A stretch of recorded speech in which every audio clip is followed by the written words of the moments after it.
Buenas noches. Muy buenas Hasta Marco, buenas noches. noches, ¿cómo está?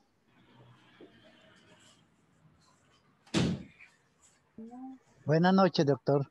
Buenas noches.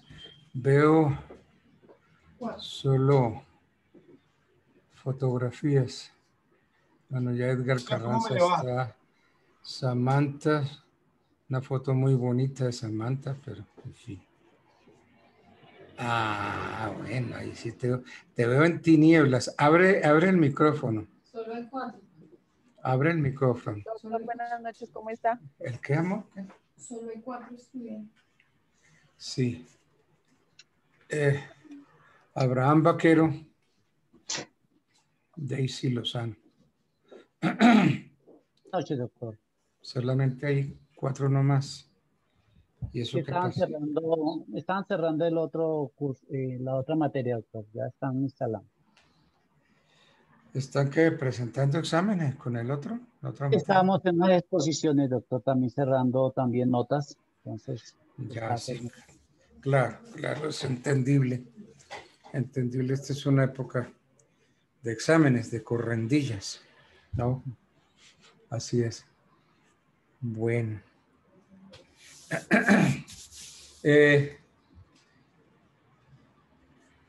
Yo les dije que tocáramos el tema de la indignidad, ¿cierto? Pero todavía no nos hemos entrado en el tema, ¿en verdad? No hemos entrado todavía.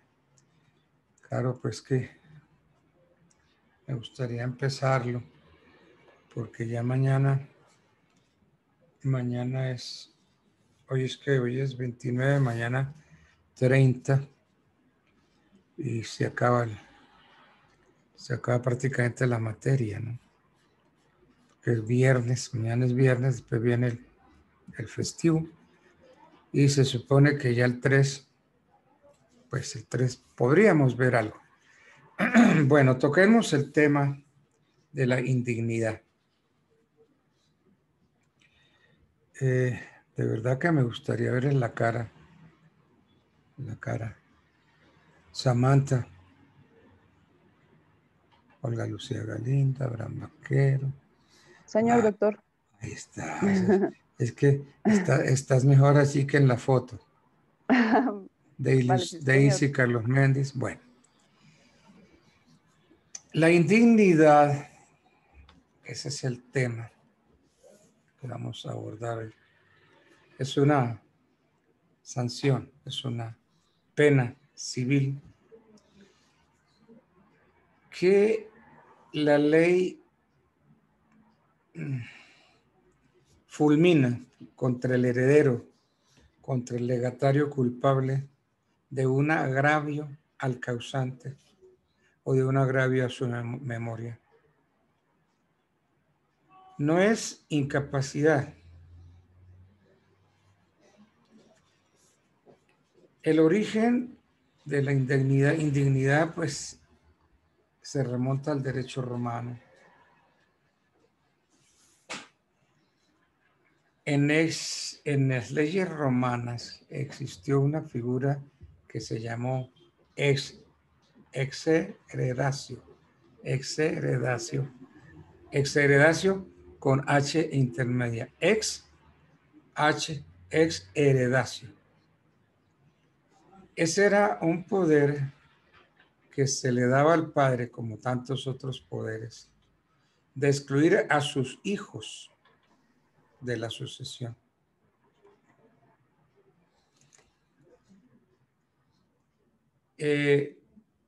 Pero Justiniano redujo taxativamente las causales para desheredar a los hijos.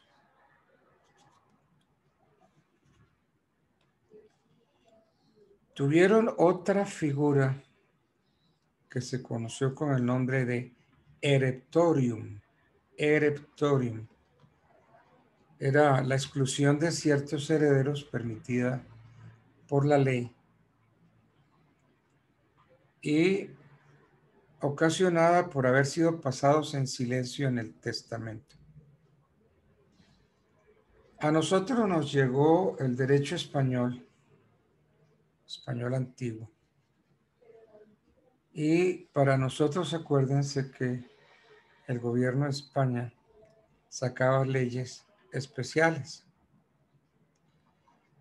Esto de la indignidad lo trató en el Fuero Real. En las 7 partidas aparece otra vez, allí creando numerosas causales de indignidad. Muchas de esas son las que tenemos en nuestro código actualmente.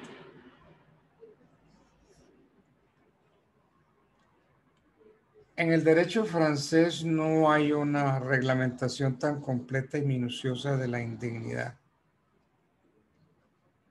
por lo cual la doctrina y la jurisprudencia han tenido que suplir esas falencias con interpretación de otros preceptos.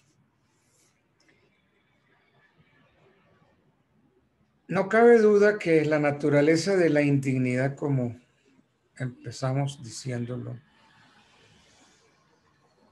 es una sanción. Entonces, la indignidad no tiene existencia sino desde la sentencia que la declara. A partir de la sentencia que la declara, ahí tiene existencia. La indignidad no produce efecto alguno si no es declarada en juicio a instancia de cualquier interesado.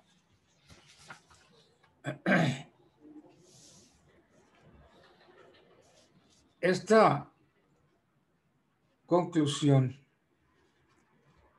de que debe ser declarada por un juez es conforme con el derecho público, que no admite que nadie sea penado sin juicio previo con la plenitud de las formalidades legales.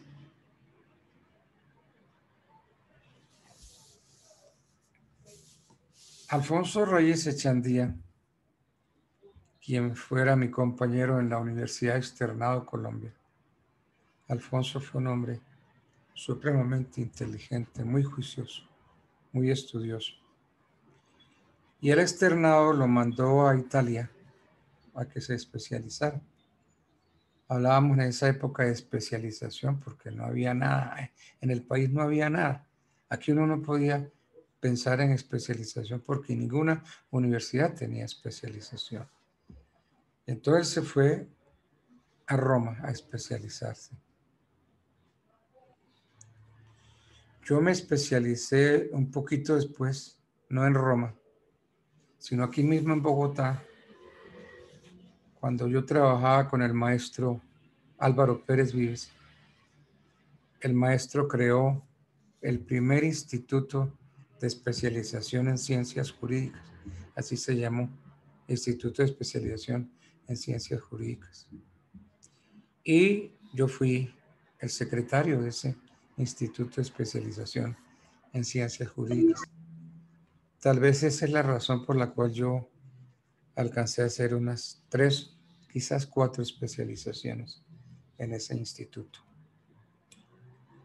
Pero Alfonso Reyes Echandía trajo la tesis de la tipicidad y empezó a hablar del delito tipo. Y entonces empecé a oír unas expresiones por primera vez. Nullum crimen sine previa lege, nulla pena sine previa lege. No puede haber delito si no hay una ley previa que lo contenga como delito. Y no puede haber una sanción si no hay una ley previa que para ese delito tenga una determinada sanción. Entonces, les acabo de decir que esa conclusión de que la indignidad debe ser declarada previo juicio está de acuerdo con el derecho público, que también dice que nadie puede ser declarado sino con la plenitud de las formalidades. Entonces, de ser la indignidad una pena, una sanción que debe ser impuesta por sentencia, deduce el código varias e importantes conclusiones. La indignidad no produce efectos ipso iure. La indignidad no se realiza ipso iure, es decir, de pleno derecho. No produce efectos de pleno derecho. La indignidad siempre tiene que ser declarada en un proceso. Consecuencia, no tiene efectos de pleno derecho. La jurisprudencia se ha inclinado a consentir que la indignidad produzca efectos sin necesidad de un juicio, per se. Pero entre nosotros no es posible esa discusión porque la ley es muy clara. El artículo 231 dice que debe ser declarada judicialmente. Miremos, yo traigo para acá este código que es grande y pesado. El peso de la ley. 1031.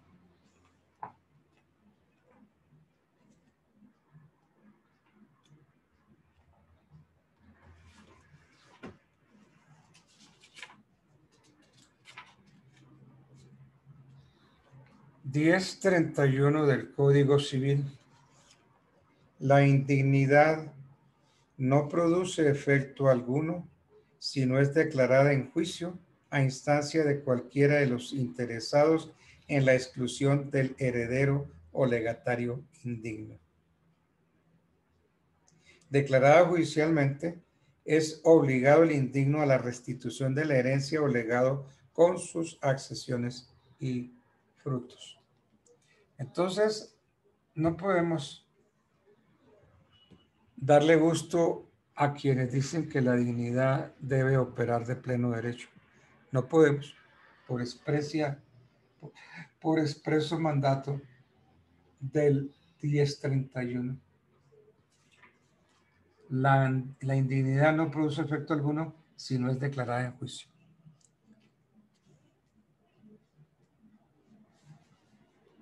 Bien. Entonces, está claro de que nula pena sine previa ley. Hay unos efectos relativos. Declarada judicialmente la indignidad, el culpable es obligado a restituir la asignación con sus accesorios y frutos. Dice el 1031, declarada judicialmente es obligado el indigno a la restitución de la herencia o legado con sus accesorios y frutos. Entonces hay unos efectos relativos al indigno. Pero, a ver, esos efectos o esas sanciones se le transmiten al heredero del indigno. Tendrá o producirá efectos relativos, la indignidad producirá efectos relativos a los herederos del indigno. Comenzaremos explicando que el indigno transmite a sus herederos la herencia de que es indigno, con el vicio de indignidad de que adolece. Por esta razón, mientras penden los 10 años de que habla saneamiento, que habla el 1032, que habla de la purga de la indignidad, dice el 1032, la indignidad se purga en 10 años de posesión de la herencia o legado. Entonces, mientras pendan los 10 años en que el vicio se purga, ellos, los herederos del indigno, están expuestos a las consecuencias de la acción de indignidad que cualquier interesado les mueva. Esto es consecuencia de que la indignidad no impide adquirir la herencia. Así, por ejemplo, el causante que se hizo indigno de suceder, transmite la herencia tal como la tiene, es decir, viciada o pendiente. Entonces los herederos, al ser vencidos en el juicio de indignidad, tendrán que restituir la herencia, como tuviera que hacerlo el propio difunto si viviera. Para los terceros, alguna vez pregunté yo en clase, ¿y quién es tercero? Y me dijo un alumno, doctor, el que no es parte. Me desarmó, esa es la respuesta. ¿Quién es tercero? El que no es parte. El que no es demandante ni es demandado. Todos los demás son terceros. Para los terceros, la sentencia no tiene efectos ex tunc, es decir, hacia atrás, sino efectos ex nunc. Ustedes van a ver esa terminología escrita en muchas partes, ex tunc y ex nunc. Ex tunc es hacia atrás, ex nunc es hacia adelante. Entonces, repito, para los terceros, la sentencia de indignidad no tiene efectos ex tunc, sino ex nunc. El indigno es verdadero heredero hasta el fallo.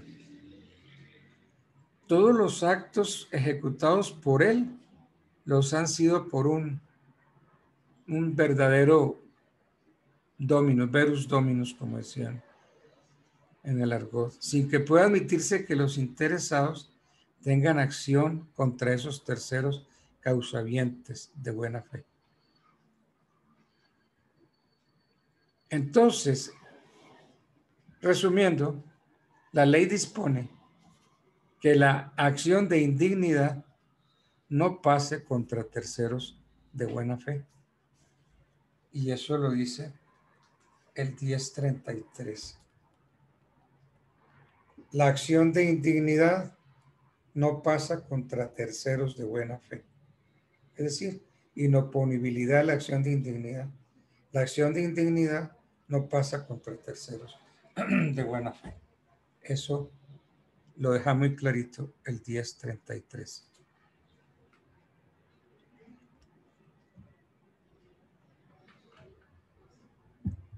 Hay una tesis o una teoría, que es la teoría del perdón tácito. La indignidad tiene eficacia tanto en las sucesiones testadas como en las intestadas, pero al referirnos a las primeras, a las testadas, su órbita queda singularmente limitada por esa teoría que yo les acabo de decir, por la teoría del perdón tácito, que es también consecuencia de ser la indignidad una pena, una sanción, pero una pena civil.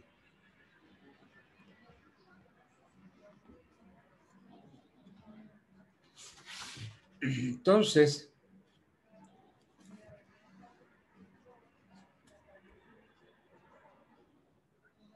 si la esencia de la indignidad es el ser pena de agravios y rogados al difunto o a su memoria, pues es bien fundado pensar que si el propio finado, después del agravio, instituyó a su ofensor, fue porque lo perdonó o no consideró la ofensa tan grave como para excluirlo de su herencia. Presume entonces la ley el perdón del ofendido y lo presume derecho porque no acepta prueba en contrario, ni la que se ofrezca para demostrar que el difunto ignoró la ofensa. Como todas las presunciones de derecho, tiene una razón de orden público para dar seguridad a los testamentos y para cerrar el paso a la cantidad de pleitos que se levantarían de no haberse presumido el perdón.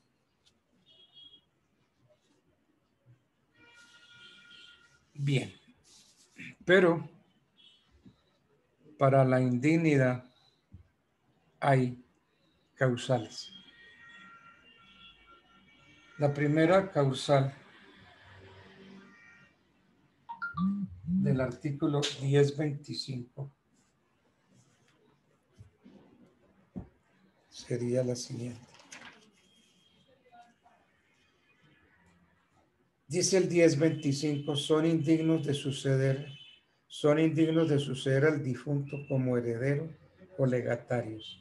Primero, el que ha cometido el crimen de homicidio en la persona del difunto o ha intervenido en este crimen por obra o consejo o la dejó perecer pudiendo salvarla.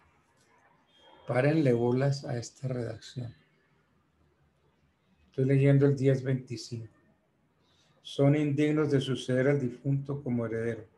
Primero, el que ha cometido el crimen de homicidio en la persona del difunto.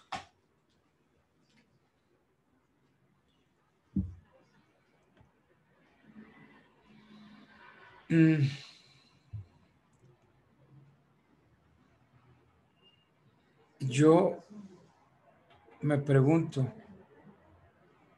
¿y cuál es el crimen de homicidio? Yo no lo conozco. El que ha cometido el crimen de homicidio, dice el artículo. Pero ¿cuál es ese crimen de homicidio? Porque nuestro Código Penal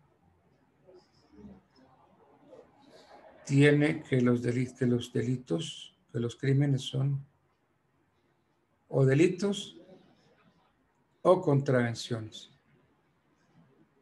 Delitos o contravenciones.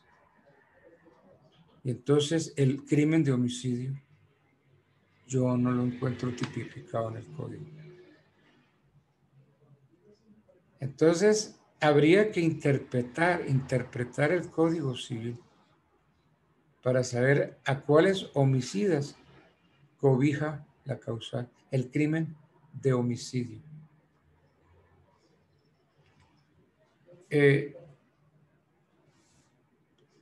Sería racional pensar, como lo aceptan los civilistas franceses, que con la frase crimen de homicidio, la ley redujo la incriminación al delito voluntario, es decir, al homicidio perpetrado con ánimos occidendi, con intención de matar, porque la naturaleza de la indignidad es ser pena civil para sancionar el agravio.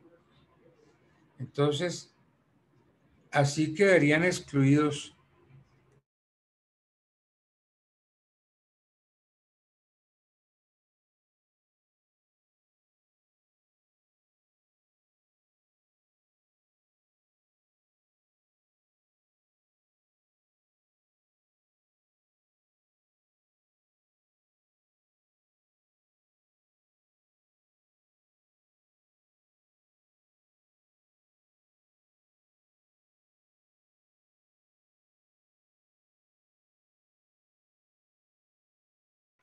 Profe, apagó el micrófono.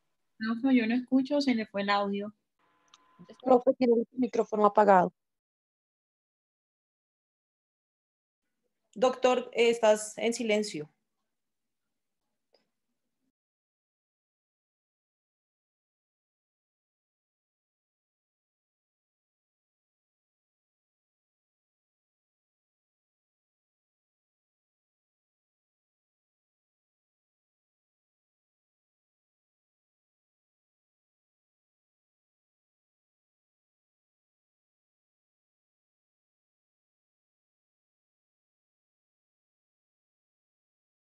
¿Qué pasó? Doctor, sigue en silencio.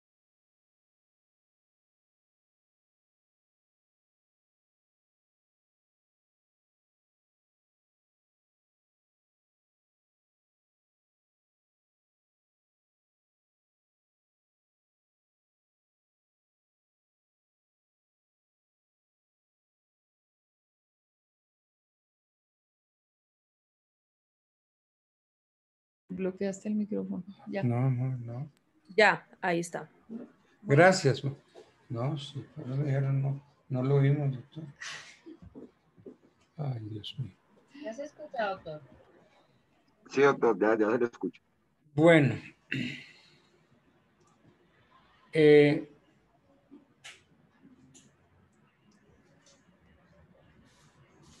Entonces, lo que tenemos en el derecho penal, tal vez son los delitos por acción o los delitos por omisión. Entonces, la relación de causalidad entre la omisión y la muerte va a ser bastante difícil. Entonces, la indignidad abarca es al que ha cometido el crimen de homicidio. El crimen de homicidio en la persona del difunto.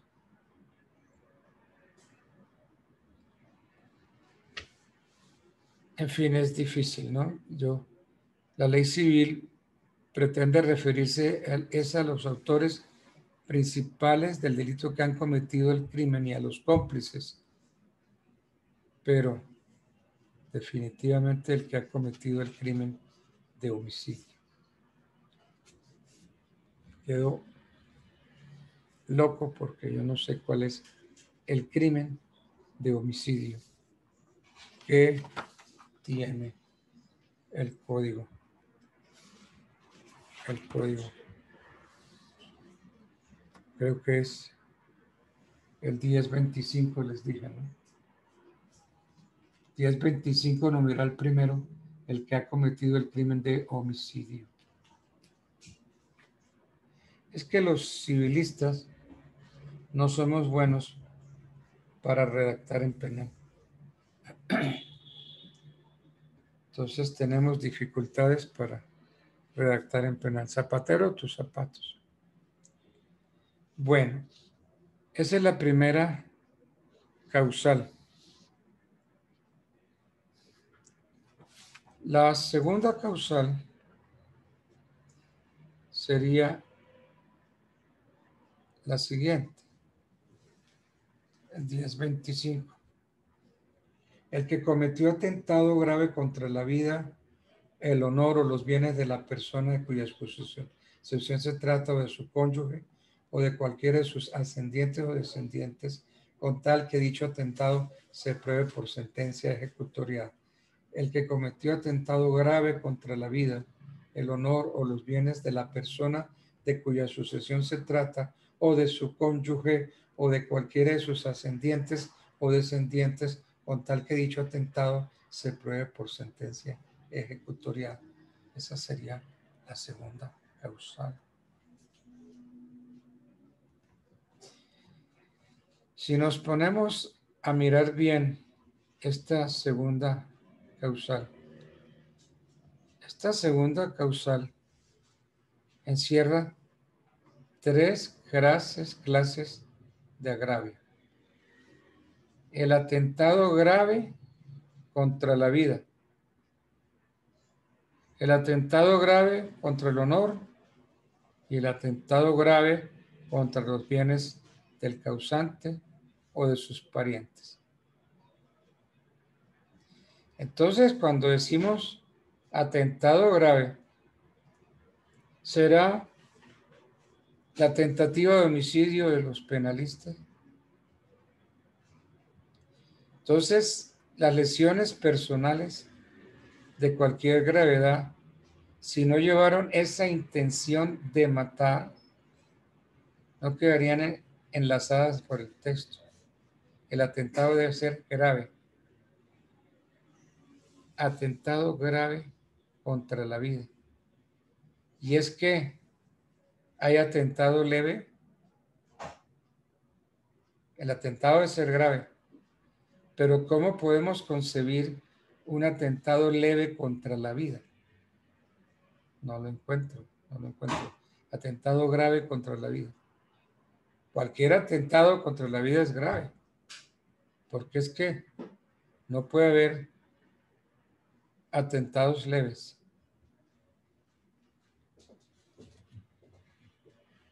Ahora bien, atentado grave contra el honor. Ese es otro problemita.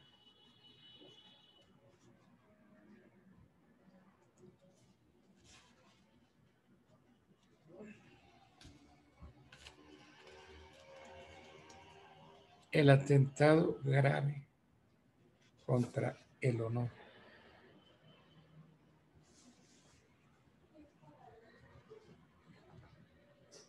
¿Será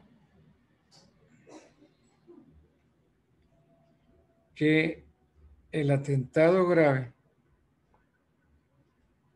puede ser un caso de, qué sé yo, de adulterio? El adulterio de cualquiera de los cónyuges declarado por sentencia ejecutoriada en un juicio de divorcio, pero el adulterio no lo tendríamos en un juicio civil, sino en un juicio canónico, porque allí sí hay el adulterio, una causal para el divorcio, coadjutorum et cohabitación. Ese sí, el adulterio, es un atentado grave contra el honor del cónyuge inocente. Y entonces nosotros lo vamos a tomar como causal de indignidad en el cónyuge culpable para recibir la herencia. Entonces, ¿qué necesitamos aquí en qué cosa tan grave? Necesitaríamos dos sentencias. Una primera sentencia que aceptara que el adulterio es un atentado grave contra el honor del cónyuge. Y después de esa sentencia, iniciar el proceso de indignidad civil.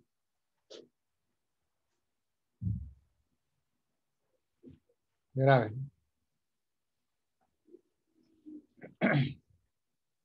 Tercera causal. El consanguíneo dentro del sexto grado, inclusive en el estado de demencia o destitución de la persona de cuya sucesión se trata, no la socorrió pudiendo. Causal de indignidad. El consanguíneo dentro del sexto grado.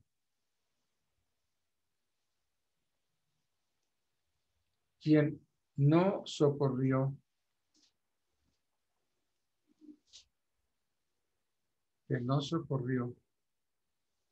pudiendo, que no socorrió al causante.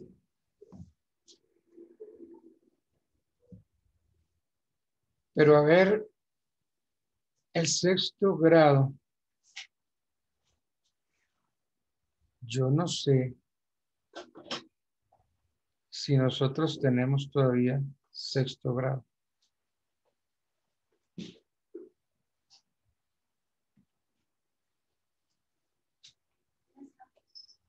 Porque yo tengo entendido que esos grados fueron rebajados.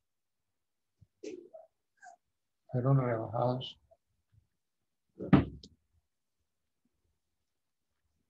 Yo tengo, no sé si tengo un rato de rabo. Una ley de 1935.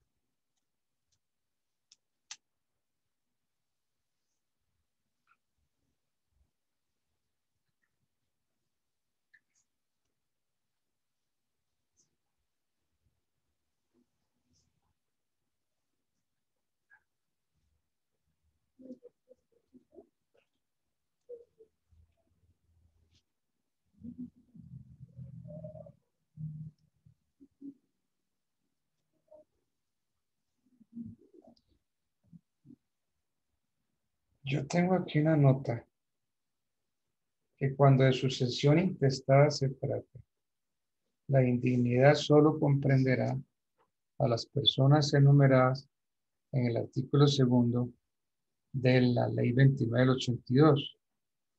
¿Quiénes son? Los descendientes, los ascendientes, los hermanos y los sobrinos. Entonces hay que estarnos, cuando de sucesión se trata, hay que estarnos a lo dispuesto por el 1025. Porque es que hasta el grado sexto, ese grado sexto no lo tenemos.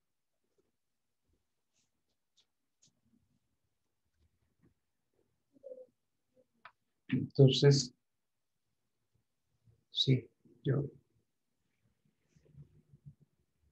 me acuerdo muy bien que eso quedó reducido, ya no es el grado, no llegamos hasta el grado sexto. Bueno, entonces esa sería la tercera causal. Ahora bien, la ley dice, el artículo dice, que no socorrió al causante, pudiendo haberlo hecho.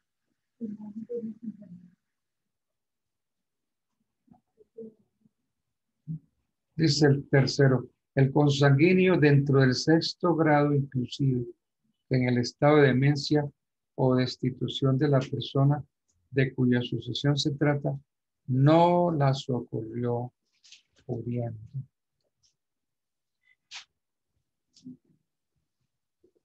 Pero es que la ley no concreta en qué consiste el socorro.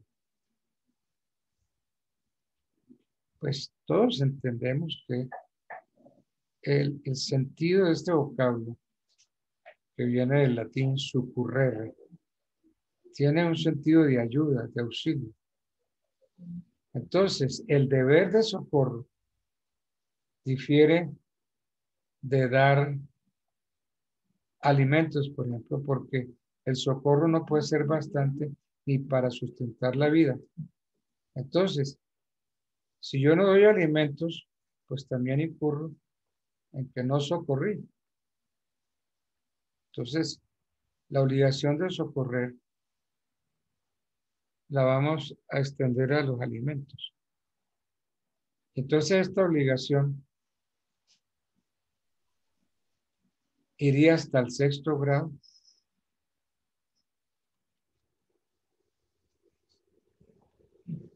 Yo no sé si es la ley 60 de 1935 la que redujo el derecho de los colaterales al cuarto grado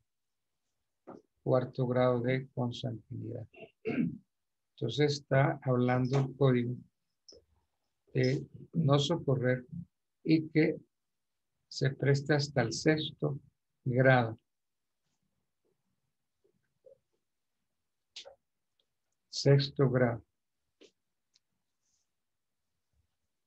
Bien.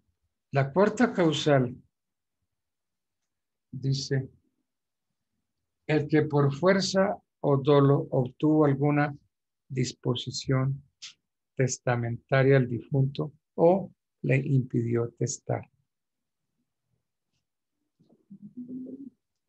La fuerza, de cualquier modo que opere en un testamento o en un acto jurídico, pues va a generar una nulidad absoluta, porque es que, si ustedes recuerdan, el artículo 1508 del Código nos habla de los vicios del consentimiento. Entonces dice el 1508, los vicios de que puede adolecer el consentimiento son error, fuerza y dolo. Entonces, la fuerza de cualquier modo genera nulidad absoluta. Y si la fuerza provino del heredero, habrá nulidad del testamento. Pero viene un problema, y es que se equipara la fuerza al dolo. Son dos cosas distintas. El dolo es algo. La fuerza es una cosa y el dolo es otra.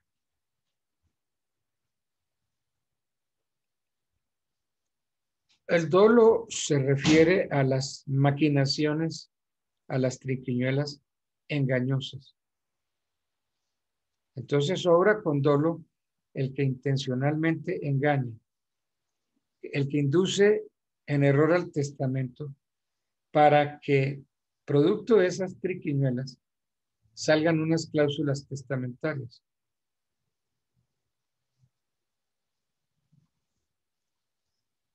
Entonces, las cláusulas testamentarias obtenidas por dolo son nulas. Y quien engañó al testador perderá cualquier derecho a sucederle. No solamente como heredero ab intestato, sino como en la herencia testamentaria. Entonces la fuerza es una cosa, pero el dolo es otra. El problema es que la identificamos. El que por fuerza o dolo,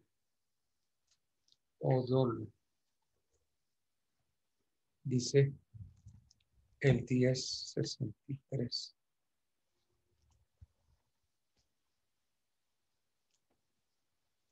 Vamos al 1063.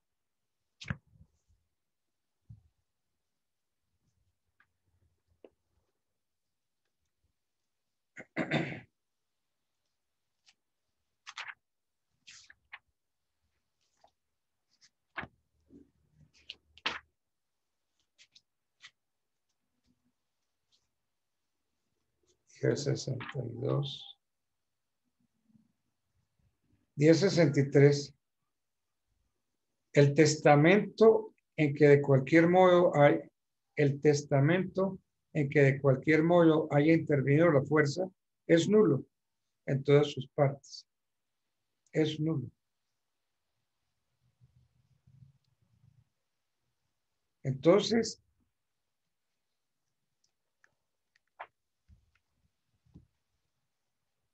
el que por fuerza o dolo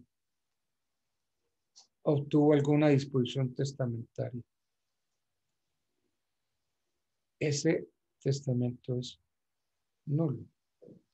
Pero entonces, repito, miremos que en el 1063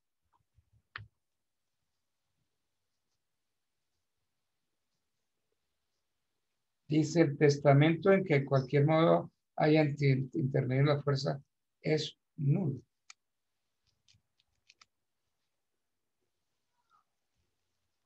Y la cuarta causal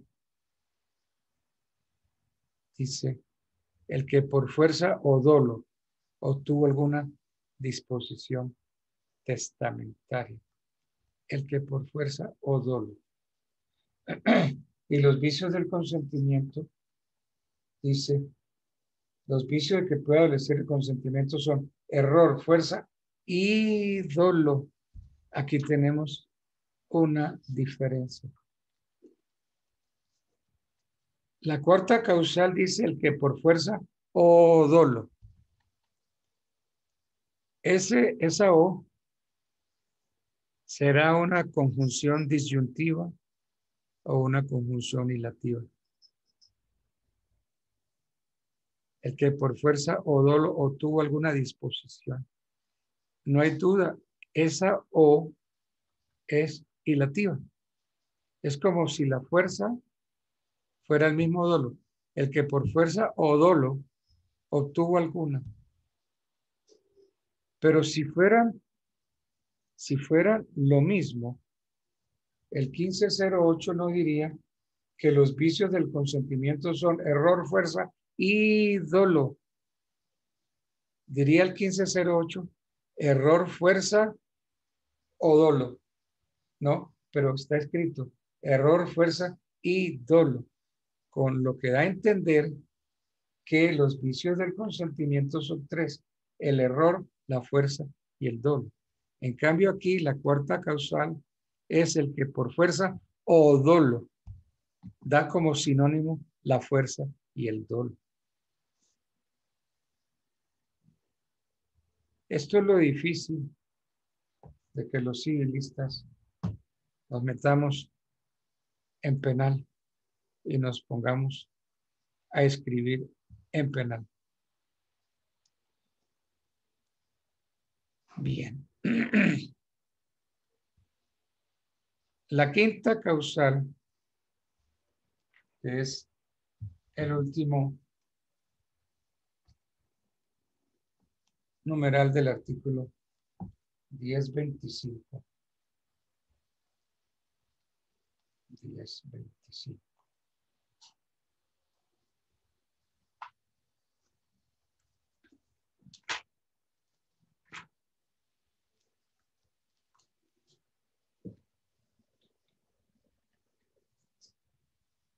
Sí, es que está muy claro.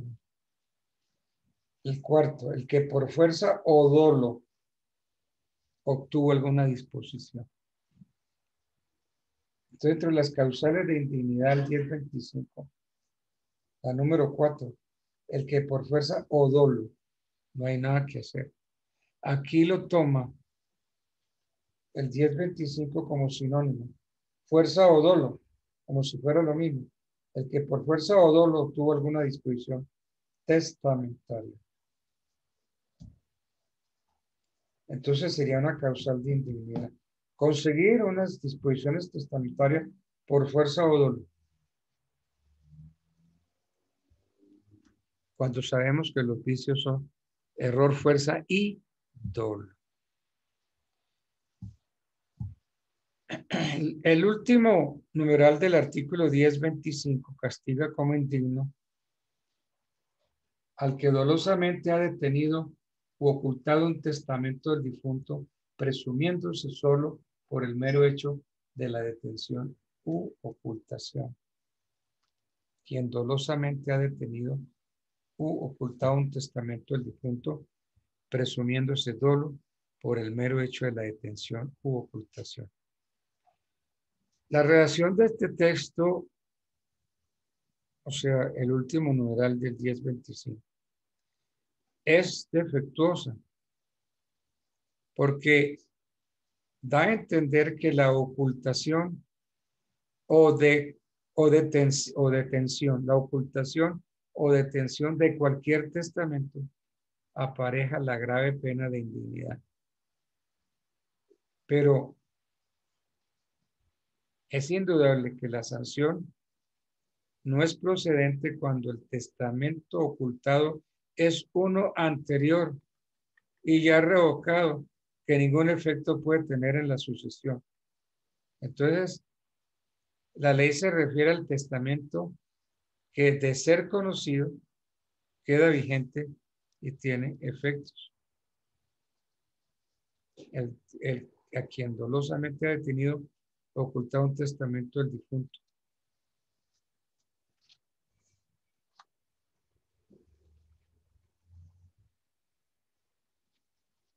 Bien.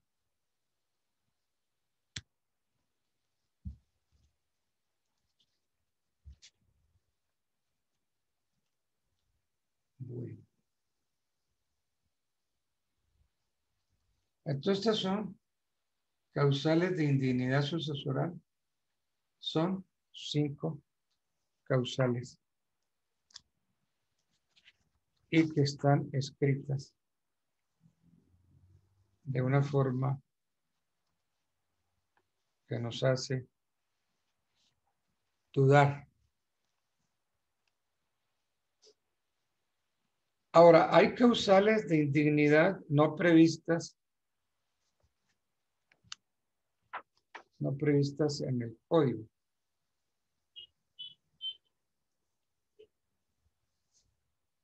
Esas causales u otras causales son las siguientes. La que afecta al hijo o hija que se casa sin el consentimiento de un ascendiente, estando obligado a obtenerlo. Yo no sé si es el artículo 124 del Código.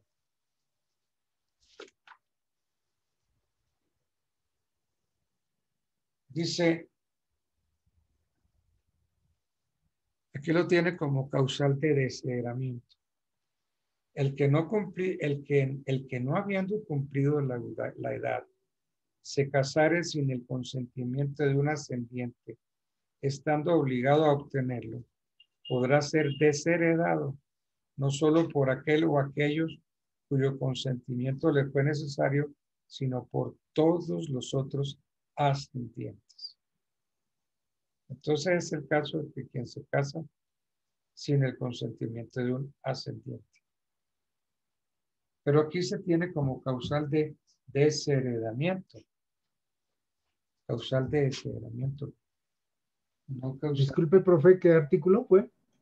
El artículo 124 del Código Civil.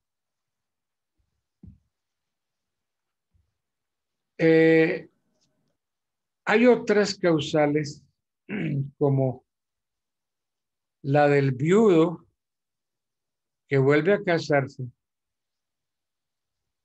y que no hizo en tiempo oportuno el inventario de los bienes de hijos habidos en matrimonio precedente. Porque ustedes saben que quien se quiera volver a casar tiene que hacer un inventario de los bienes habidos. Entonces, ¿por qué? Porque con el matrimonio va a celebrar una sociedad de bienes.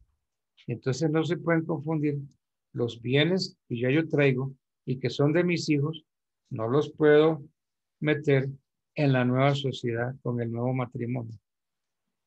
Entonces, esa sería una causal también de indignidad. El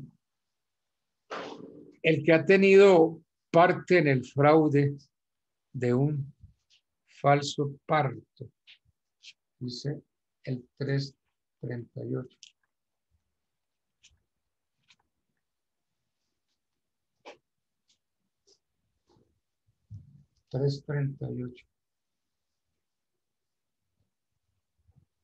A ninguno de los que hayan tenido parte,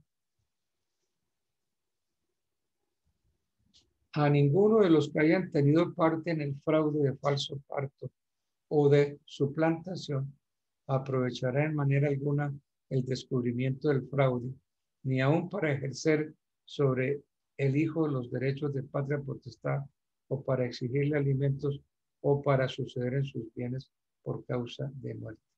Esa es una sanción por falso parto que tiene el 338 del Código Civil.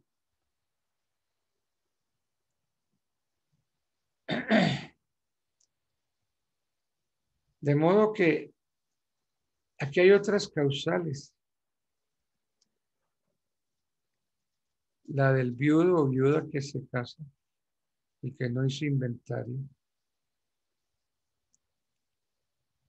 Y el que ha tenido parte en el fraude de falso parto.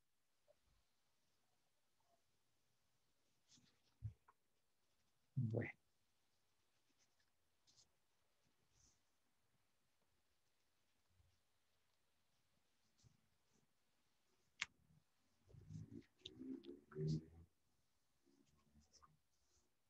Pero hay un artículo, el 1032,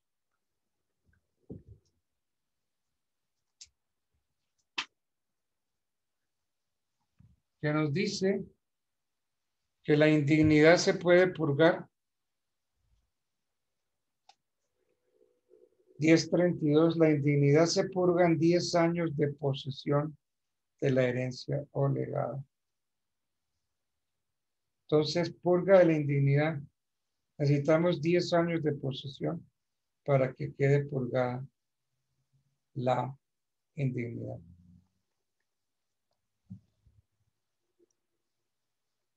Purgar viene del latín purgare. Es una palabra que significa purificación, liberación. Porque con los 10 años de que habla el 1032, con los 10 años de posesión, el indigno queda a salvo de los defectos de la indignidad, como que se borra el vicio y se prescriben a su favor la persecución y la pena. Entonces, hay que analizar bien esta palabra, purgar.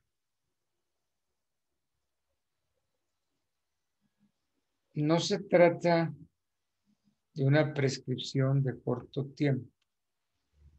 Se trata de una verdadera prescripción penal, cuyo efecto es impedir que se ponga un castigo. La prescripción puramente civil que extingue las acciones, si el titular no las ejerce oportunamente, es una caducidad operada por la sola inactividad del titular durante esos 10 años, porque allí se presume que se abandonó el derecho. El indigno poseedor de su herencia o legado se purifica de un vicio y desaparece con el tiempo. Entonces el tiempo borra la indignidad.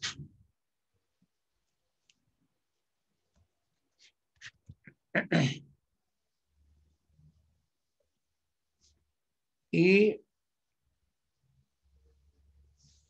desde cuándo o a partir de cuándo principia el término de los 10 años? Porque es que el artículo 32, 1032 no nos dice, dice 1032, la indignidad se purga en 10 años de posesión. ¿Y cuándo empieza a contarse el término de los 10 años? Podríamos pensar desde que el heredero o el legatario entra en posesión de su herencia o de su legado.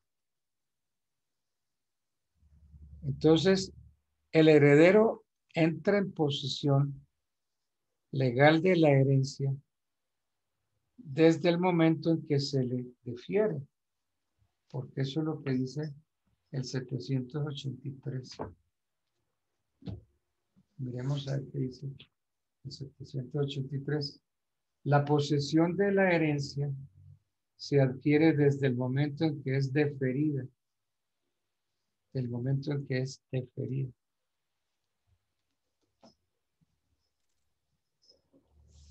Luego, desde este instante, comienza a correr el plazo que puede purgar su vicio. Pero no puede decirse que entra en posesión, sino desde el momento en que la acepta. Porque es desde entonces cuando hace acto de Señor y doy. Bueno. A ver, yo tengo aquí el listado de la jornada. Pues, la jornada diurna. Permítanme, yo busco el otro listado.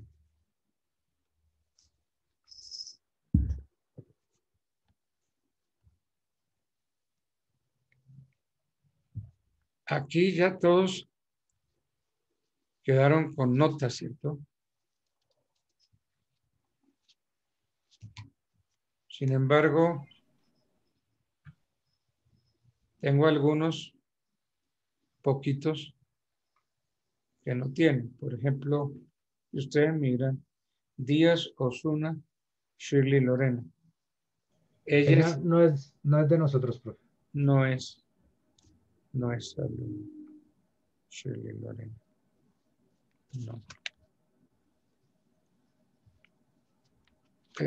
Espitia García, Grait Adrián. Tampoco es de nosotros. Tampoco. Espitia García, no. Fajardo Borges, Camilo Andrés. Él sí es de nosotros. ¿Sí? Sí, señor. Bueno. Es que lo menciono porque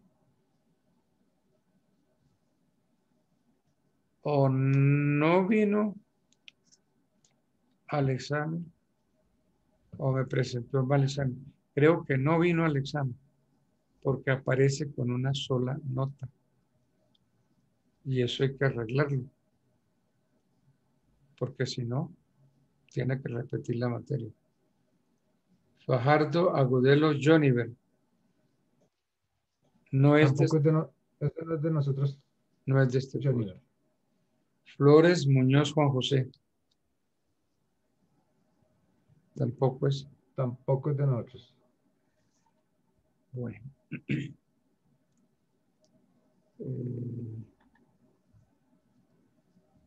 Jaquín Bernal Jairo Angélica. Tampoco, profe. Ya, pero no entiendo. Es que Jaquín. está desactualizado esa lista, profe. Sí. Yo le envié a sus dos correos hace poco una lista actualizada de las personas que estamos viendo esta materia a hoy, profe. Va, bueno. ¿Tú me la mandaste a mi correo? Sí, señor. Al 23 y al Gmail y al Hotmail. Ah, entonces tengo que mirar el correo. Bueno.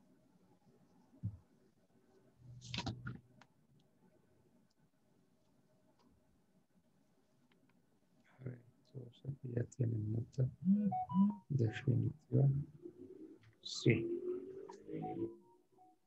Entonces, con el único que tendríamos, pues no problemas, sino que pasaría con un 3 en la primera nota, 3 y 0 en la segunda. Ahí está Fajardo Camilo Andrés. Se encuentra Fajardo Camilo Andrés.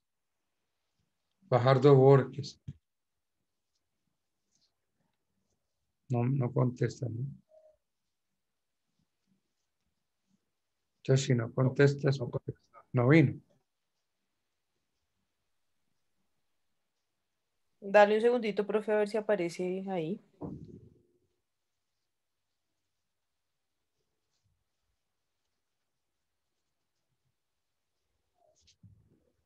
Bueno.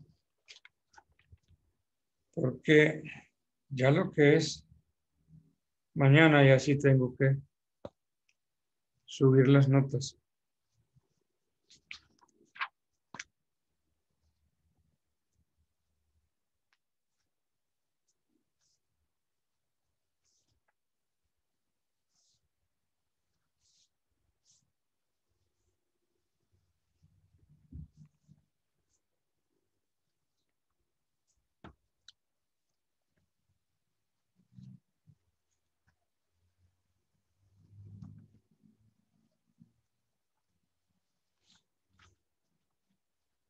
Mientras aparece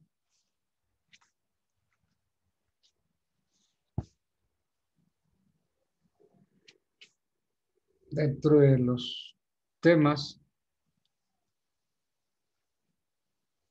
que faltaría sería el de los ejecutores testamentarios, el caso del albacea, ejecutores testamentarios.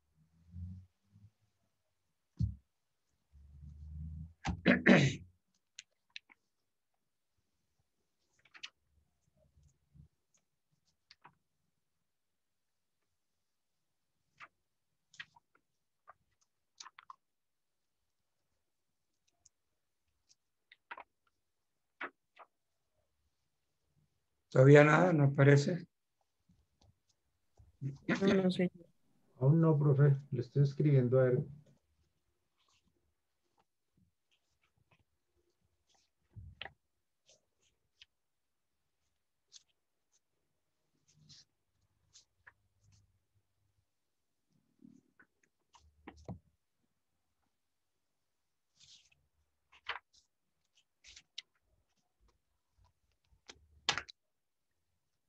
Bueno. Nosotros no hemos visto los ejecutores testamentarios, es decir, no hemos visto el albacea. Bien, toquemos un poco ese tema. Los ejecutores testamentarios son los mismos albaceas. ¿Quiénes son los albaceas? Aquellas personas a quienes el testador dio el encargo para ejecutar las disposiciones testamentarias. Busquemos el artículo 13:27. A ver si nos dice algo.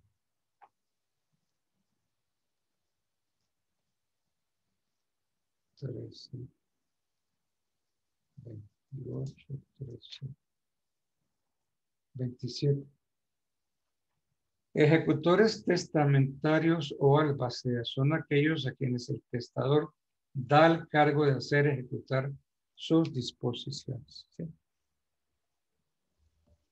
Entonces, ¿quién es el albacea?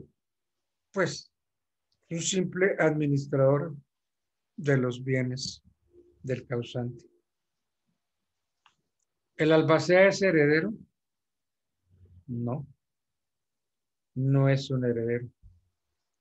No puede modificar los derechos de los herederos, los derechos conferidos en el testamento. Entonces, ¿cómo podríamos definir al albacea? Como el mandatario a quien el testador encarga la ejecución del testamento. Como el mandatario a quien el testador encarga la ejecución del testamento. Entonces, es un mandatario. Un mandatario que tiene que cumplir el encargo después de la muerte del causante. Entonces, el encargo consiste en ejecutar la memoria testamentaria. Pero, ¿será que sí es mandato? Porque estamos diciendo que es un mandatario. Yo me inclino más a considerarlo como un simple administrador. Administrador de bienes del causante. No es propiamente un mandatario. Por las siguientes razones, porque hay unas diferencias grandes. El mandato finaliza por la muerte del mandante. Se murió el mandante y ahí terminó. El albaceazgo principia con la muerte del causante.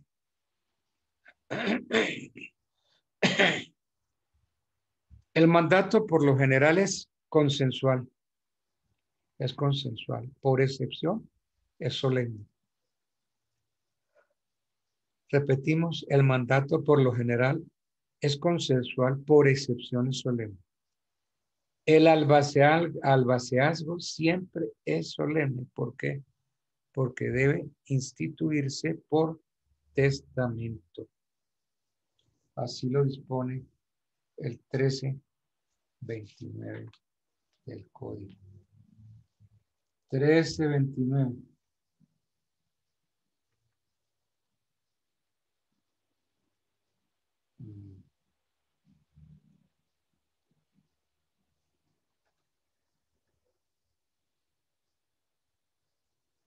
No. No, no es ese el artículo. Se los tengo que buscar. Tengo que repasar estas notas. Entonces venía diciendo que el mandato es consensual por lo general y que por excepciones solemnes. Y de todas maneras, el albaceazgo debe hacerse por testamento. Las atribuciones del mandatario las confiere el mandante. Las del albacea las determina la ley. Entonces, el 1355 nos dice: el testador no podrá ampliar las facultades del albacea, ni exonerarle de sus obligaciones, según se hallen unas y otras definidas en este título. Entonces, el testador no puede ampliar las facultades del albacea, no lo puede exonerar. Entonces, las atribuciones del mandatario las confiere el mandante. Las del albacea las determina la ley en el artículo 1355. Y el artículo que sigue, el 1356, dice que el albacea es responsable hasta de la culpa leve en el desempeño de su cargo. Hay un artículo, creo que es el artículo 63 del código civil, que yo lo bauticé culpódromo. El culpódromo. Porque miren cómo está redactado.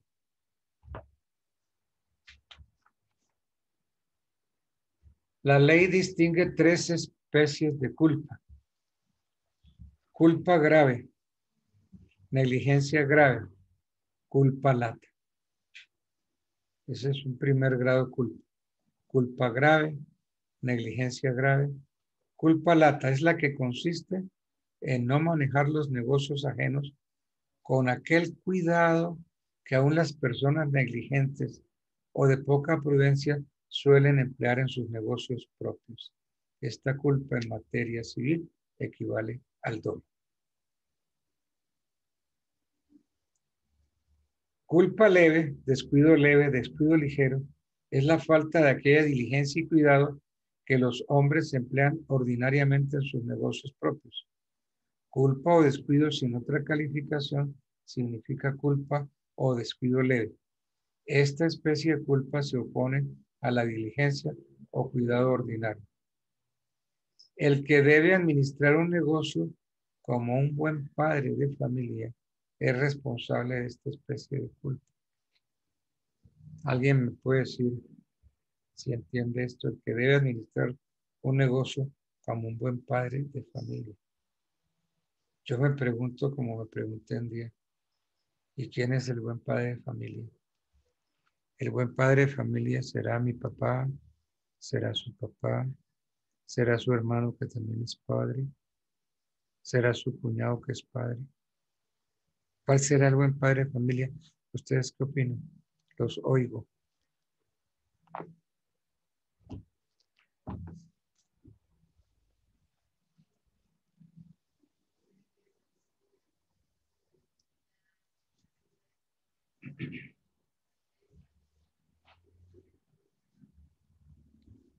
¿Será que se fueron todos a dormir? Porque no oigo a nadie. No, señor, no, señora. Aquí estamos, profe, atentos, atentos. No, estoy preguntando eso tan curioso que dice el código en el artículo 63. El que debe administrar, dice culpa leve, descuido ligero. Y la culpa dice el que debe administrar un negocio como un buen padre, familia responsable de esta especie de culpa. ¿De cuál? De la culpa leve. El que debe administrar un negocio como un buen padre de familia. Ahí pone el ejemplo como un buen padre de familia. ¿Quién es el buen padre de familia? ¿A ustedes algún profesor les explicó eso en la vida? ¿Quién es el buen padre de familia? Los mismos padres nos lo explican con su ejemplo.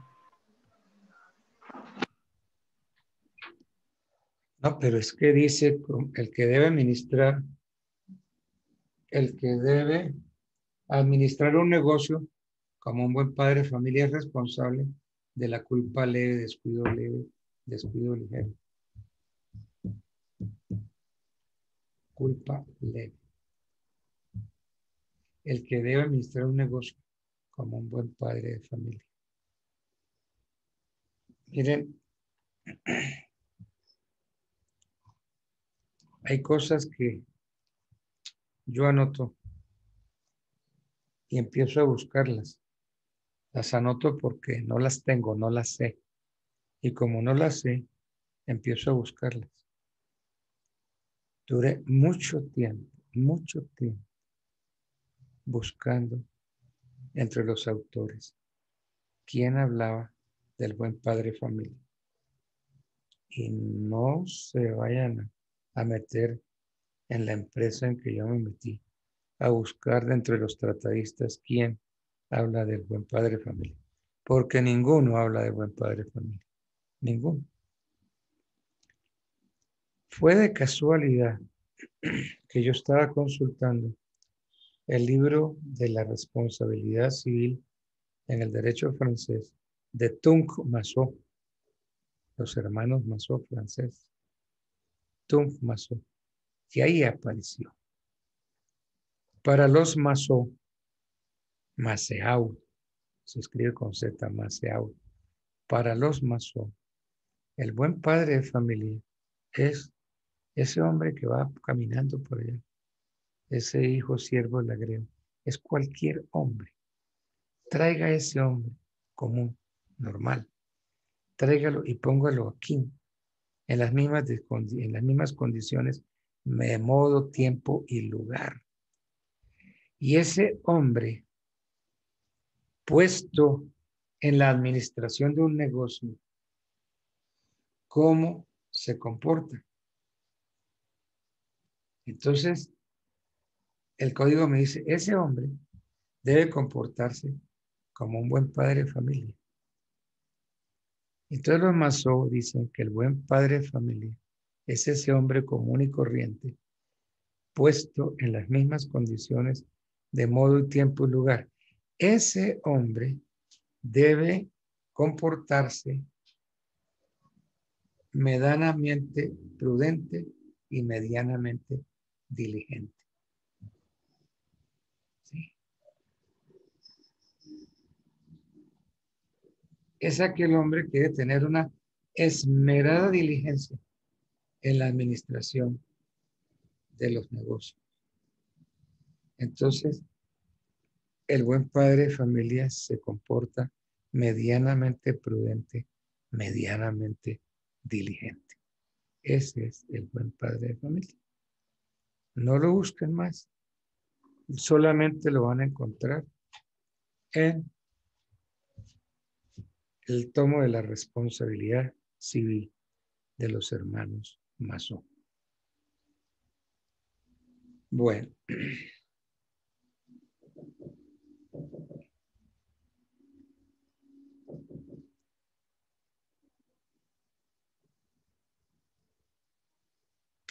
La naturaleza del cargo de albacea es un cargo de confianza conferido por el testador intuitu persona.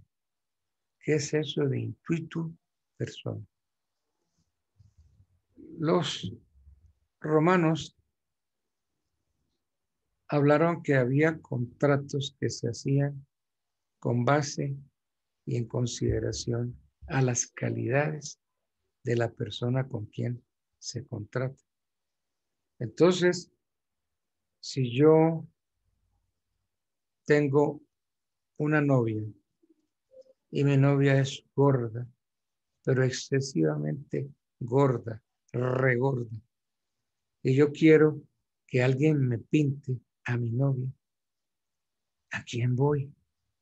Entonces busco al maestro Botero, porque el maestro Botero todo lo hace con gordos, pinta gordos, hace esculturas con gordos. Y entonces yo monto a mi novia en un camión, la monto en la parte de atrás, porque es tan gorda, que no me cabe en un carro. Entonces tengo que llevarla en un camión. Y llego a sus estudios en Medellín y le digo, maestro Botero, mire mi novia, preciosa, ¿cierto? Gorda, hágame un cuadro. Y entonces Botero se inspira y comienza a pintar un cuadro que él va a titular La gorda preciosa. De modo que si Botero tiene que irse del país, vive mucho en Italia, se tiene que ir del país y no me termina de pintar el cuadro, el secretario de él no podría hacerlo porque yo contraté el cuadro de mi novia, pero con base en las condiciones personales y artísticas del maestro Botero. Entonces ese es un contrato intuito persona. Entonces, el albaceazgo es un cargo de confianza conferido por el testador intuito persona. Por eso el albaceazgo es intransmisible. Es intransmisible por acto entre vivos o por causa de muerte. Entonces, el nombramiento es de derecho estricto. Las funciones del albacea son de derecho estricto. Entonces, nadie puede ampliarlas ni reducirlas. Entonces, la misión esencial del albacea es indiscutiblemente ejecutar, hacer cumplir las ordenaciones del testamento. Y debe también defender esas funciones, esas ordenaciones del testamento. Ahora, el albaceazgo es esencialmente voluntario, porque es que si a usted lo nombran albacea, usted tiene la facultad de aceptar o de repudiar el nombramiento. Y no está obligado a dar las razones, a fundamentarla. No. Pero si lo rechaza o lo renuncia sin justa causa, perderá lo que le hubiese dejado el testador. Entonces, desde ese punto de vista, el albaceazgo es voluntario. El albaceazgo es personal. Yo diría que es un cargo personalísimo, porque se fundamenta en la confianza que el testador deposita en usted, que deposita en usted, persona designada para el cargo. Entonces, el albaceazgo debe ser desempeñado personalmente por el nombrado. Si a usted lo nombra, usted no puede decirle a un hijo que lo represente. Entonces, es intransmisible, es indelegable. Entonces, el albaceazgo no se transmite a los herederos del albacea. Es netamente personal. Ahora, ¿es un cargo remunerado? Sí, claro. Sí. Si es que el albacea tiene que vivir de algo. Entonces, la remuneración la señala el testador. Pero si el testador no hubiere señalado ninguna, entonces le toca al juez regularla. Y eso es una labor difícil.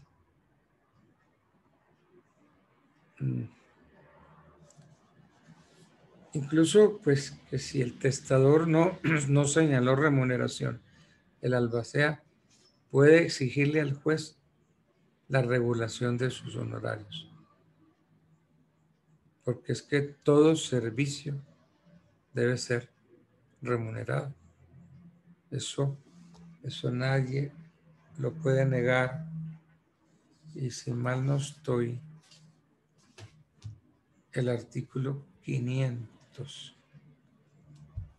ojalá sea, el artículo 500 del Código General del Proceso nos va a hablar de eso.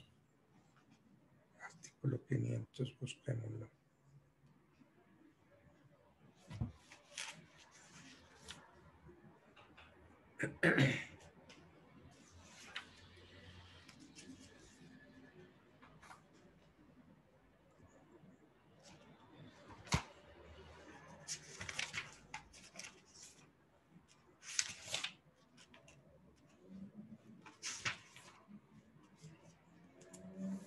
Artículo 500. Restitución de bienes por el albacea, rendición de cuentas y honorarios.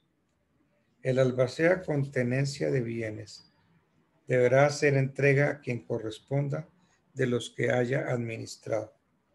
La diligencia se practicará con intervención del juez y no se admitirán oposiciones. Sin embargo, podrá prescindirse de ella si los asignatarios manifiestan que han recibido los bienes. Bueno.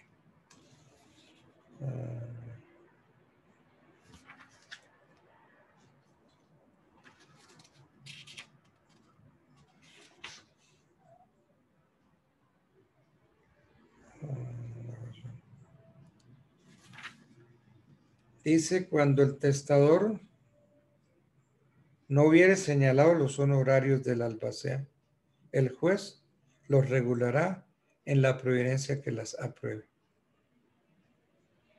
Entonces, pues quien señala la remuneración, pues es el testador.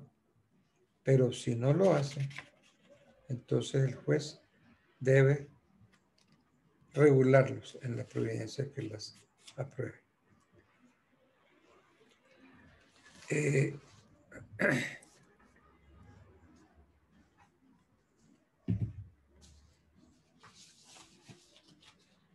Esa regulación se lleva como incidente, un incidente.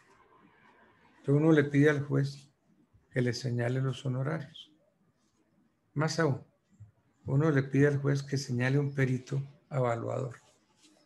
Y entonces el perito evaluador señala los honorarios a través de un incidente.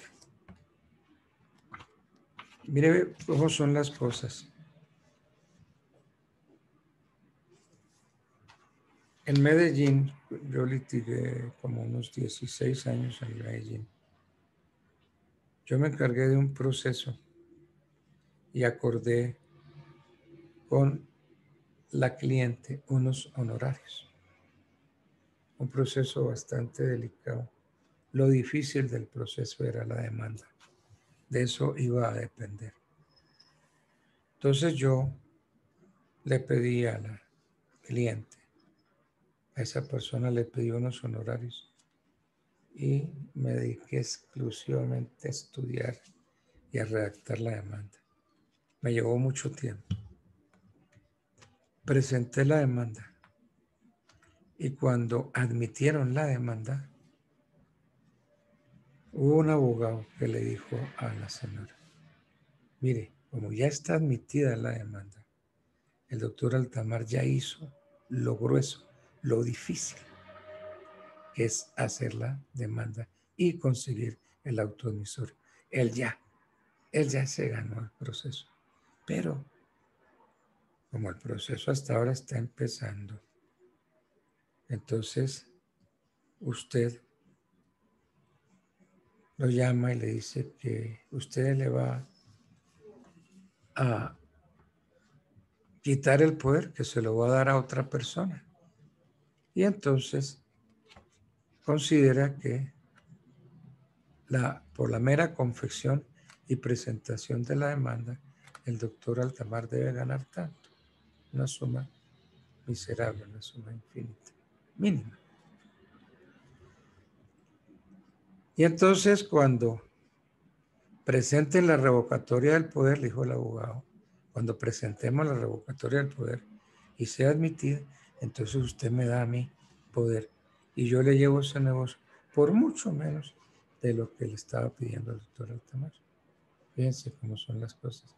Así hay mucho colega que se presta para esas vagabunderías. Entonces, yo dije, bueno. Entonces pasé un memorial al juez y le dije que abriera un incidente de regulación de honorarios.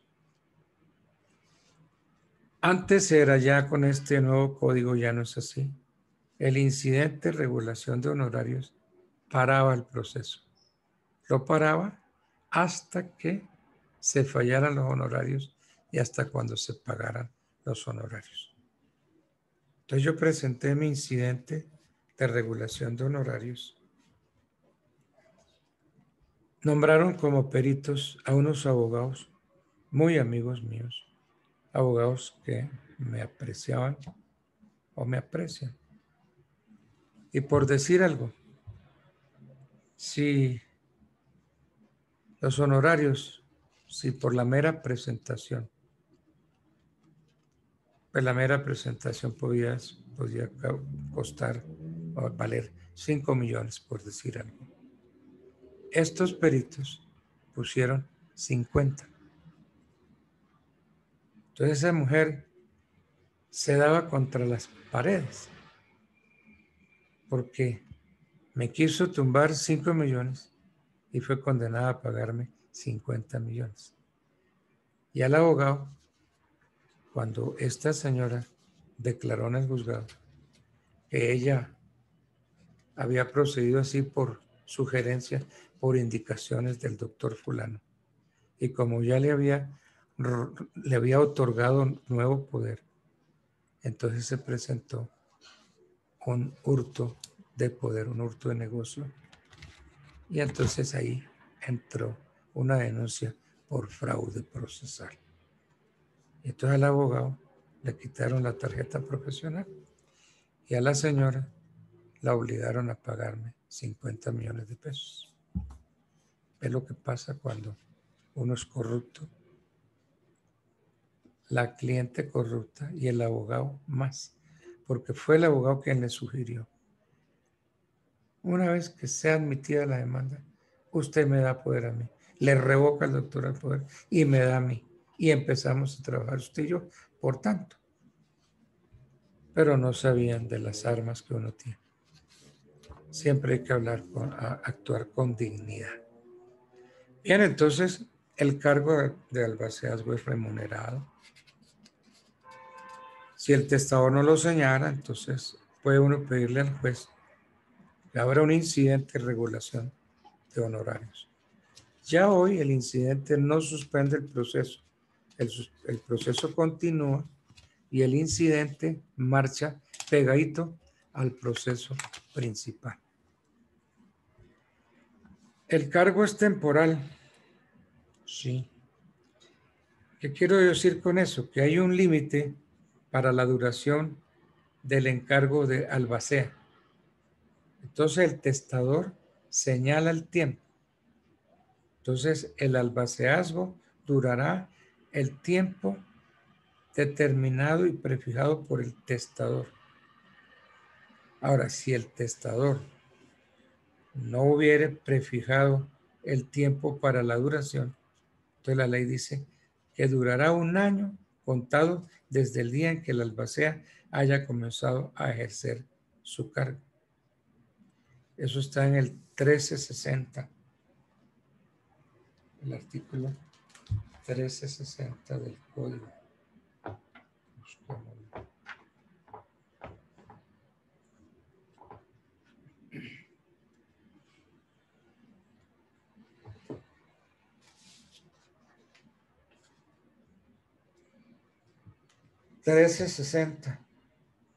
El albaceazgo durará el tiempo cierto y determinado que se haya prefijado por el testador. Y el 1361, si el testador no hubiere prefijado tiempo para la duración del albaceazgo, durará 1 año contado desde el día en que el albacea haya comenzado a ejercer su cargo. Entonces, 1361, duración legal del albaceazgo. ¿Quién lo señala el tiempo? Primero, el testador. Y si el testador no lo hace, entonces yo puedo iniciar un incidente para prefijar el tiempo, que será mínimo 1 año. Bueno, ¿quiénes pueden ser albaceas? Pueden ser albaceas las personas naturales y jurídicas. A ver, yo solamente veo a una estudiante muy juiciosa, María Bernal, porque todos los demás tienen el computador Sí, cerrado. doctor, buenas noches. Muy poquito veo. Pero aquí estamos, doctor. Bueno. Profe, acá estamos poniéndole cuidado. Sí, doctor, sí, señor, acá estamos. Bueno, gracias a Dios. Afortunadamente. Son serios. Habrá algunos que ya están por allá en San Andrés, en Cartagena, o por aquí cerquita en Girardot. Ya se fueron a disfrutar del... Eso no es weekend, sino triquén, ¿no? Porque es largo el triquén que viene. Pero rico, pues descansamos todos. Entonces, para ser albacea, ¿quiénes pueden ser? Entonces, por mandato del 1329, nos dice que no pueden ser albacea los menores, aún los habilitados de edad.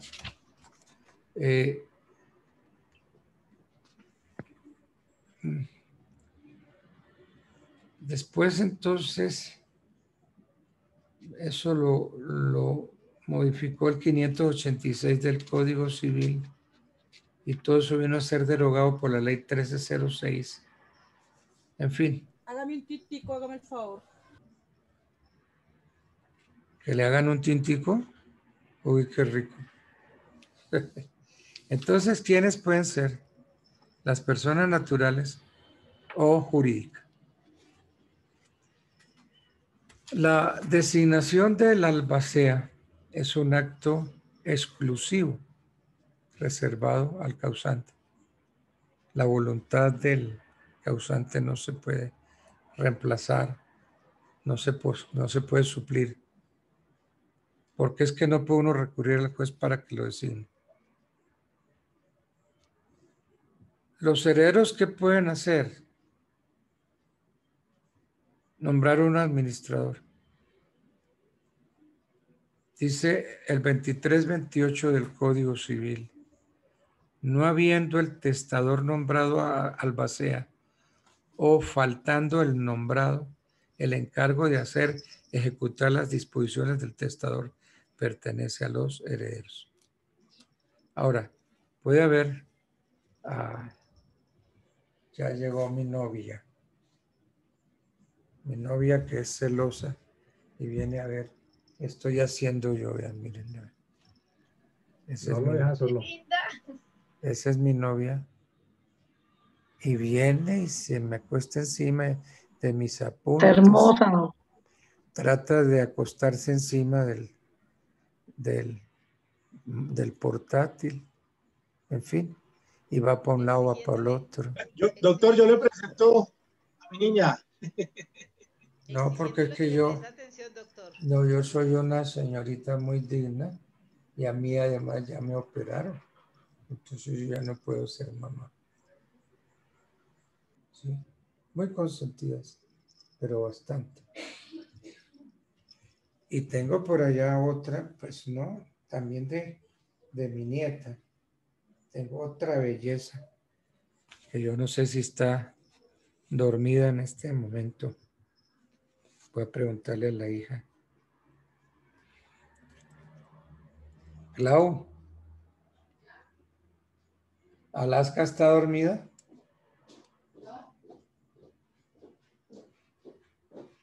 ¿Está dormida la niña? Alaska. Ah, Alaska. ¿Está dormida? No, pues está en mi cama. ¿Por qué? Ah, para mostrárselas que ellos la quieren conocer. Porque ya vieron a Paris. Ay, Señor Jesús, maravilloso. Nieta, ¿no? Bueno, entonces siguiendo con nuestro tema. La designación de la albacea es un acto reservado exclusivamente a causante y no lo podemos suplir. No podemos recurrir al juez para que lo designe. No habiendo el testador nombrado albacea, entonces el encargo de ejecutar las disposiciones del testador pertenece a los herederos. Ahora, yo no sé, cosa tan curiosa, que así lo tiene la ley, es que puede haber varios albaceas con funciones conjuntas o separadas, o puede haber albaceas simultáneos o albaceas sucesivos. Claro.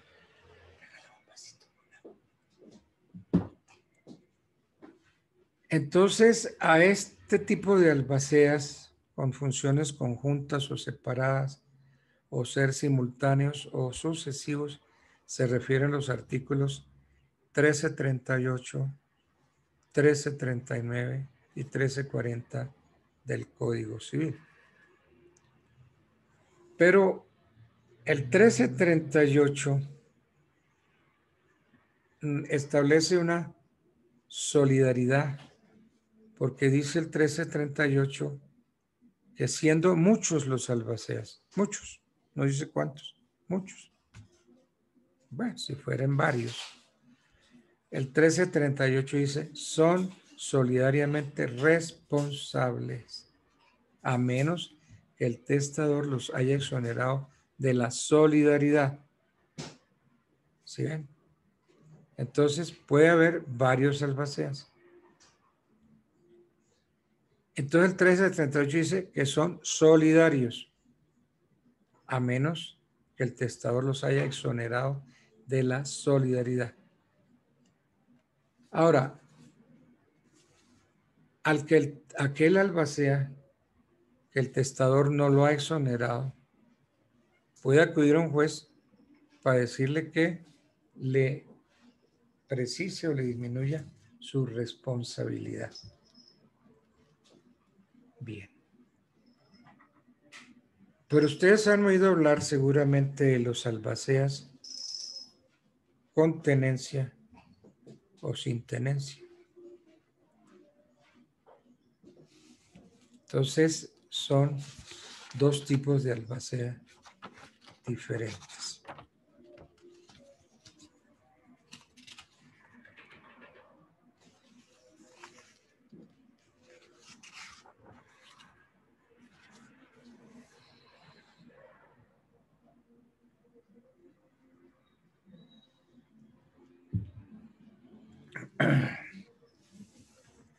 El albacea sin tenencia de bienes, como su nombre lo indica, es aquel en que el testador no le concede la tenencia de los bienes. Entonces, los actos de administración que tenga que realizar ese albacea deben ser consultados con los herederos. Vamos a mirar algunas facultades del albacea sin tenencia de bienes. Primero, debe dar noticia de la apertura de la sucesión. Esa es la primera obligación del albacea. dar noticia de la apertura de la sucesión. ¿Para qué? Para que todo el mundo se entere de la muerte del testador. Entonces, el 1342 del Código Civil consagra esa obligación. ¿Qué nos dice el 1342?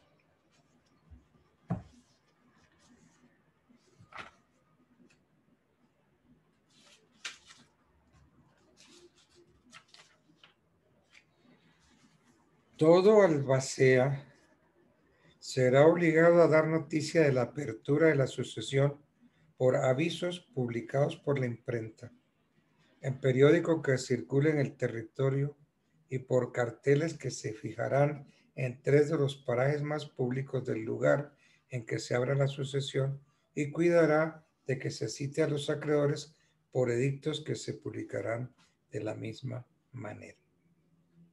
Entonces, esto es un modo de publicidad. Tienes que darle publicidad, porque es que debe dar noticia de la apertura de la sucesión en un periódico que circule en el territorio. La norma dice por carteles. Esos carteles se llaman edictos. Y por carteles que se fijarán en 3 de los parajes más públicos del lugar. Entonces son edictos, ¿no? Edictos emplazatorios, para emplazar a todos aquellos que se crean con derecho en la sucesión que corre en tal juzgado. Debe el albacea exigir que se forme la hijuela de deudas, la hijuela para pagar las deudas conocidas. Esas deudas tienen que estar relacionadas en el inventario y avalúo. Entonces,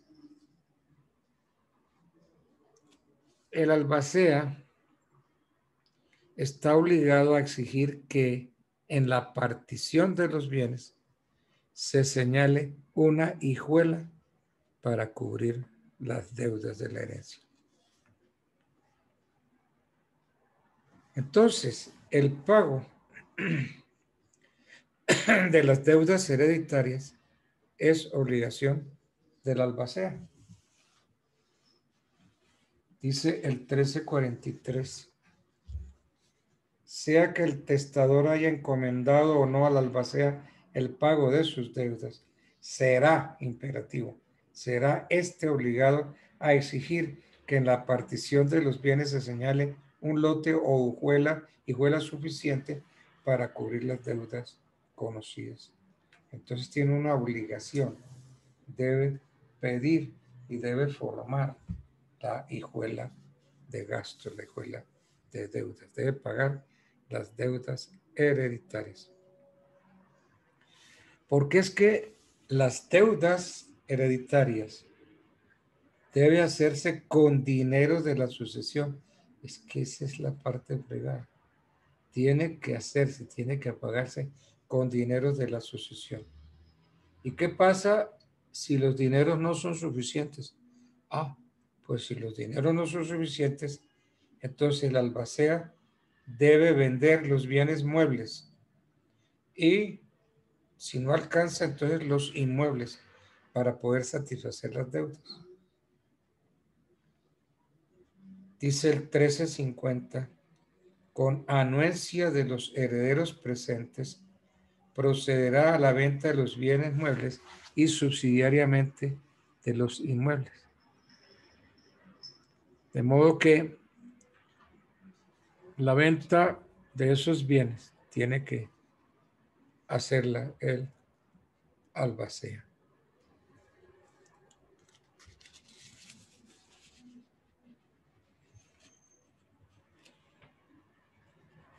Ahora bien, hay acreedores, ¿cierto? Los acreedores del testador.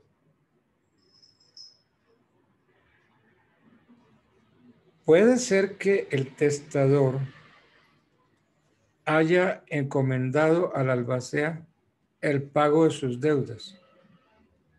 Pero esto no le quita un derecho que tienen los acreedores para demandar a los albaceas. Porque es que el albacea puede hacerse el loco, el remolón. Y entonces entra en mora para pagarle a los acreedores. Entonces los acreedores tienen acción contra los herederos y el albacea entra en mora. Debe pagar las deudas, los legados. Debe pagar todo.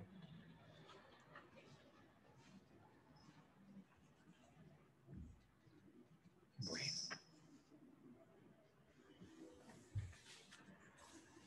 Hay albaceas con tenencia de bienes.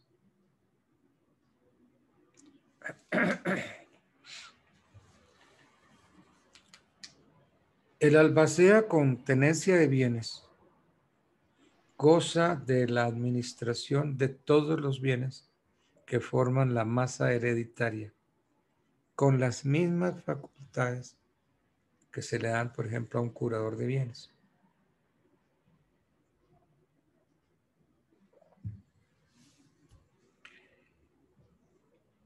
¿Qué se debe hacer?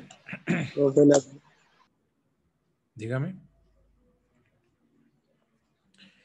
En primer término, ay, perdón. Ya son las Uy. 10, doctor. Uy, excúsenme. Son las 10. Es que yo no he mirado el reloj, no lo miro para nada. Ni el título me he tomado. Las 10. Bueno, entonces quedamos albacea con tenencia de bienes. Para terminar eso mañana, viernes. El 1353, ¿cierto? Me hice cuenta. Entonces, a ver si terminamos, sí, el 1353 que habla de la tenencia de bienes. Entonces, mañana terminaremos. Porque, Gracias. Gracias, Doc. y nos toca ya pensar, Gracias, doctor. ya pensar en las notas, porque ya el 3 de noviembre ya es el último día. Entonces, es el último día para festejarlo y todo eso, ¿no? Entonces, miren a ver si van a traer que la comida, una comidita pues bien buena, una botellita, ¿cierto, Luz? Mucho gusto, doctor, con mucho gusto. Eso. Claro, doctor. Oiga, ¿Qué le gusta, profe? que si fuera esto Amarillito. personal, pues sí lo haríamos, ¿no? Ah, Pero sí, sería aquí, muy bueno, doctor. aquí nos quedamos es con las ganas. Dale, ¿no? Así. caro, usted solo toma mi taxa. Ay, ¿tú te acuerdas de eso? Qué bien, sí, Claro señor. que sí. Sí, señor, que te acuerdas de eso. Ese es el brandy más rico del mundo, el más sabroso, pero también el más caro del mundo. Y muy difícil de conseguir el Metaxa. Bueno, entonces será desearles una feliz noche. Hasta mañana, doctor. Gracias, Gracias, profe. doctor. Feliz noche. Feliz noche, Que gracias. sueñen conmigo los demás angelitos. Bueno, Dios lo pues, bendiga. Buenas noches, Profe, Dios lo bendiga. entonces revisa su correo para lo de la lista de las... sí, yo la reviso, claro que sí. Cualquier Bueno, cosa me comenta, ¿vale, profe? sí, señor. Mil gracias y feliz noche. Gracias. Doctor, Dios lo bendiga. Bueno, Gracias, profe. Feliz noche. Bendiciones, doctor. bueno, chao, chao.